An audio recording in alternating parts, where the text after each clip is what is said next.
Maombi ya usiku wa manane, wewe umewahi kuyasikia, lakini pia umesikia namna ambavyo watu wanavyotoa shuhuda, hasa wale ambao wamekuwa na consistency katika kuyafanya, yani wamekuwa na uradidi au kutokuachaacha, wamekuwa na mfululizo wa kuyafanya.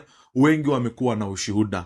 Sisi tumefanya maombi haya karibia mwaka wa pili kuelekea watatu sasa, tukiwa tunafanya haya maombi ya usiku. Ni kila siku, usiku wa kuamkia Jumatano, usiku wa kuamkia Alhamisi, usiku wa kuamkia Ijumaa.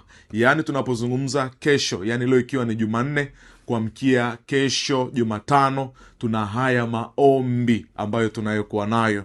Yamekuwa ni maombi yenye ushuhuda. Kuanzia saa 8 kamili huwa tunawasha maombi, na unakuwa ni usiku wa maombi kweli kweli. Tunaombea haja zetu zote, tunamlilia Mungu, lakini pia katika ufunuo ambao Mungu yamkini amekuwa ametupa. Na katika zamu hii tumekuwa na ufunuo unaosema ufunguo utakao kuwezesha kumiliki akili za wenye maamuzi. Kila mahali popote ulipo, ujue kabisa ya kwamba kwenye maisha ya kwako unahitaji watu wenye maamuzi watakaoleta impact kwenye maisha kwako. Hata kama ni mfanya biashara, bila wateja kufanya maamuzi ya kuja kwako inakuwa ngumu.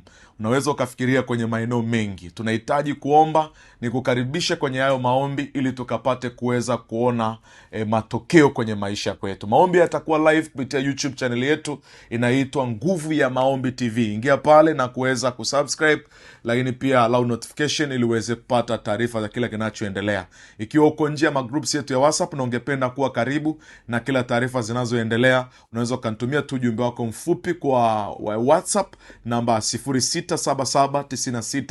0677968604 na ukaniambia kwamba unahitaji kujoin kwenye session zetu za maombi ya kila siku. Tunasema nguvu ya maombi, ufalme wako ufike, na sisi tunakukaribisha. Shalom, shalom.